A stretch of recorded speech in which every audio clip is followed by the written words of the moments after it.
Piping is a great detail you can add to a simple pillow to make it look more expensive. To make our piping, we're going to use this 1/4-inch piping cord and our pillow fabric. I'm cutting 1.5-inch strips of fabric on the bias so that the piping will curve easily around the corners.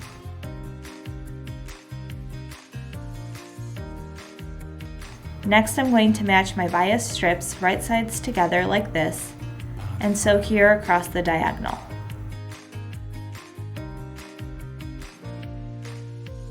Once I have enough bias to go around the perimeter of my pillow, I'm going to wrap it around my piping cord like this and baste it in place.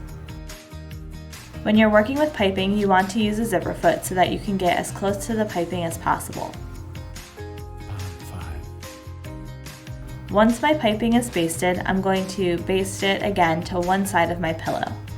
I want to leave a few inches loose before I start so that I can connect my ends together.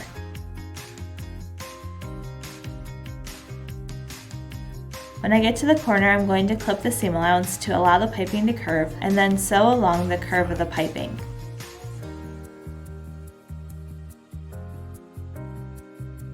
Now I'm back on the side that I started on, and I want to stop sewing 6 to 8 inches before I get back to my starting point. I'm going to open up these basting stitches and find the point where my bias needs to meet and mark that.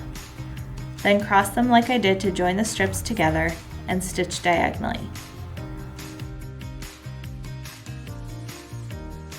The bias should be a perfect fit now. Then I'm going to match my piping cord and cut where they meet.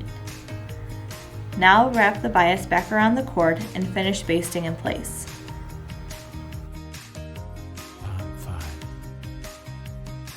Now I'm going to pin the other half of my pillow to the piping and sew into place.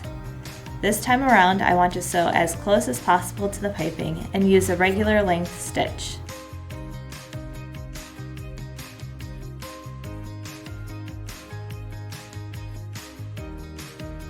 And that's how you make piping and add it to a pillow.